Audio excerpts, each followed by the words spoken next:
What's up, guys? This is the 1BG, and we're giving you a movie review for something that I was super pumped about, and that is Fantastic Beasts and Where to Find Them. So, this is going to be a completely spoiler-free review. I just kind of want to go over my thoughts on the movie since I really like the Harry Potter franchise, so I was like, why not? I'll just throw this out there. So, yeah, it's Fantastic Beasts and Where to Find Them.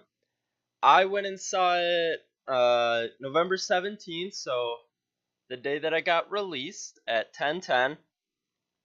It was initial impressions, it was super good.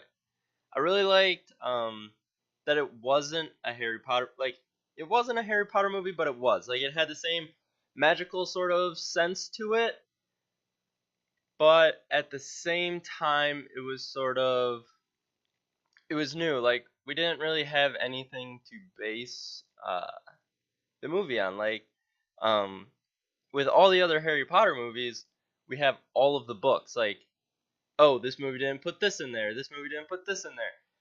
But with this, it's like you could just go in there and be engrossed. Like if you were to see the Harry Potter movies without the books, that's kind of the sense that I got with this. Like it was just super free, and you got to really be a part of the world, which is the best thing ever. So, um, yeah. So the acting. Let's start with Newt.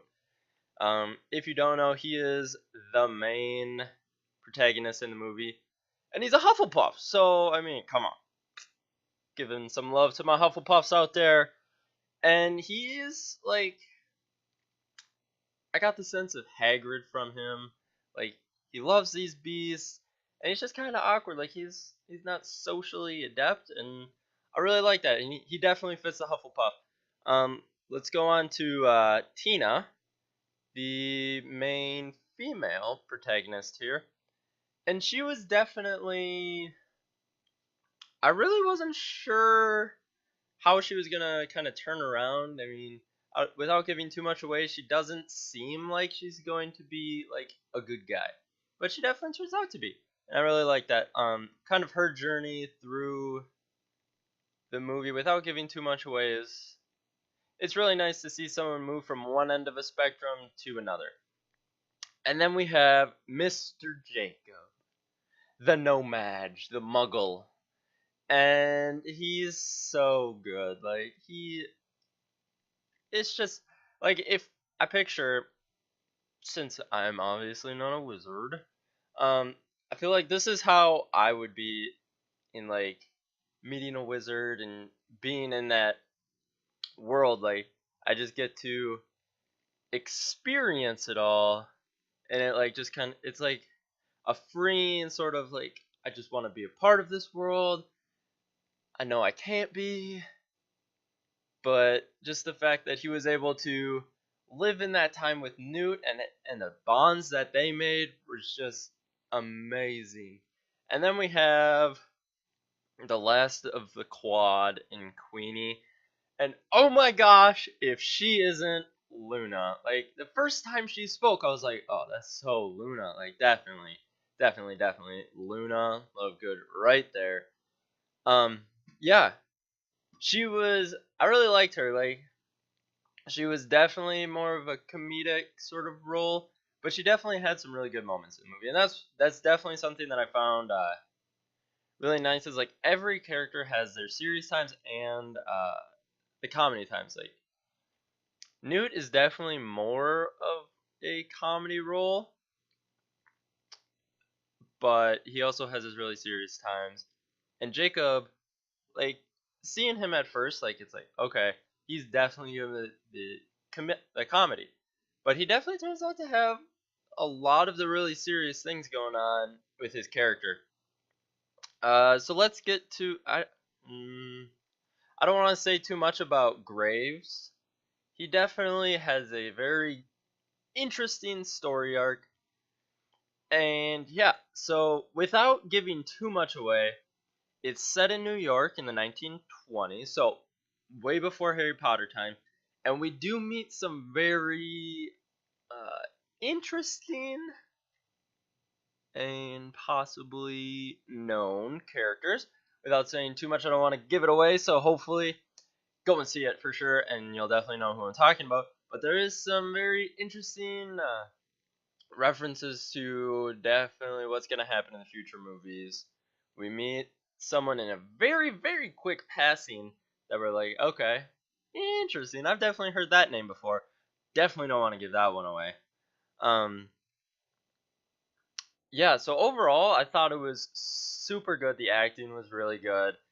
The plot did have some really weird sort of like it would go from like these magical find the creatures sort of things, being in Newt's briefcase, and then all of a sudden it would be to like these really dark, serious moments, and it was really, really like it was almost like a jarring change. It was like going from the briefcase to these dark, dark scenes. I was just like, whoa, like the mood changed real quick. Not saying that it's bad, but I think like maybe a better transition was in like it could have used a better transition there, but I didn't see anything like wrong with it. It's still the serious parts are very serious, and it definitely reminds me of the later movies like 6, 7, and 8, where it definitely gets a little darker. It actually starts off really dark. I was like, whoa, it's not expecting that as the start.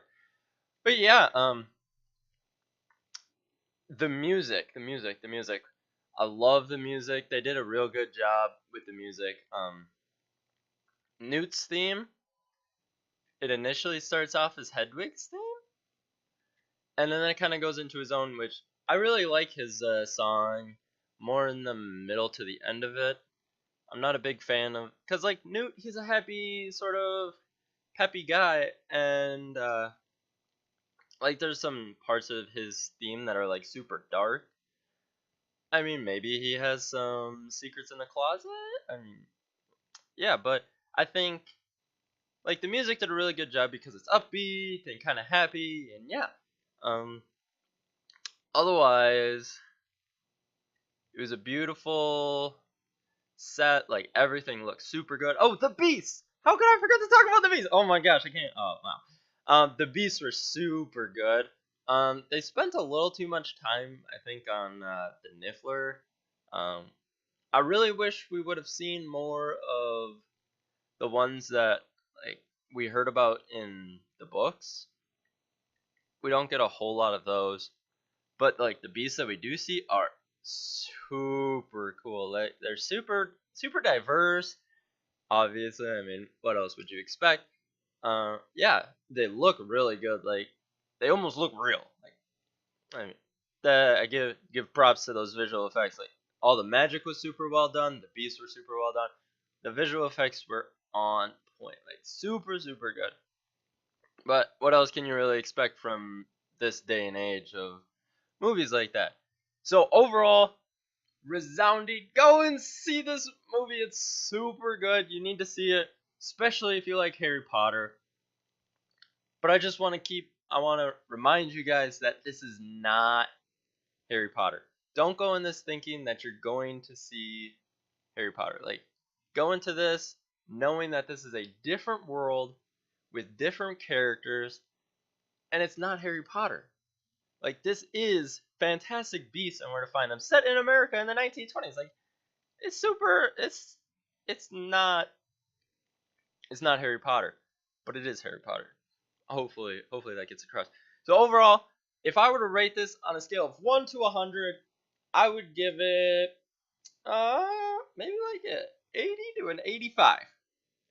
So if you guys like these sort of movie reviews, um, leave a comment, like it, and if you like what I'm doing, hit that sub button, and I'll see you later. Peace.